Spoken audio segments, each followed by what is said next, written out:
James Pryke. I am a senior lecturer in the department. I have been working here for 5 years as a lecturer and 5 years before that as a researcher. I work on landscape ecology, particularly interested in biodiversity within production landscapes.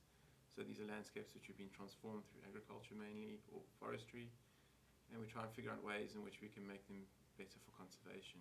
I did my PhD on Table Mountain and the Cape Peninsula, and I was particularly interested in what was affecting biodiversity across the whole mountain.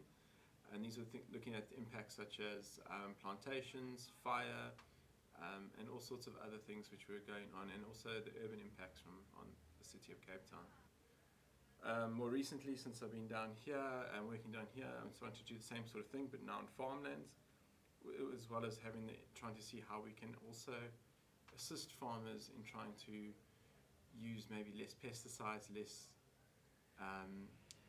harmful chemicals, less harmful methods for biodiversity.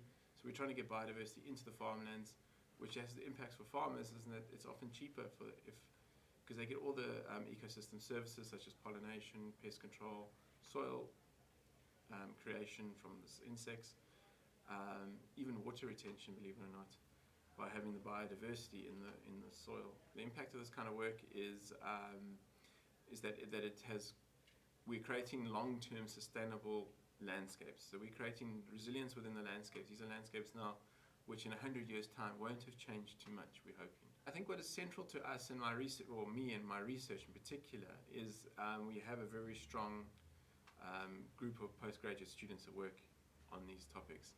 These are very fieldwork intensive projects. They require a lot of time and effort going to the field, and then a lot of time in the lab sorting out everything. And this simply couldn't be done without the students. So what we're always looking for new ways to try and bring students in, trying to find funding for the students, and it really is been quite for me personally, the students they keep me on my toes, which is great, and they are really pushing the research forward.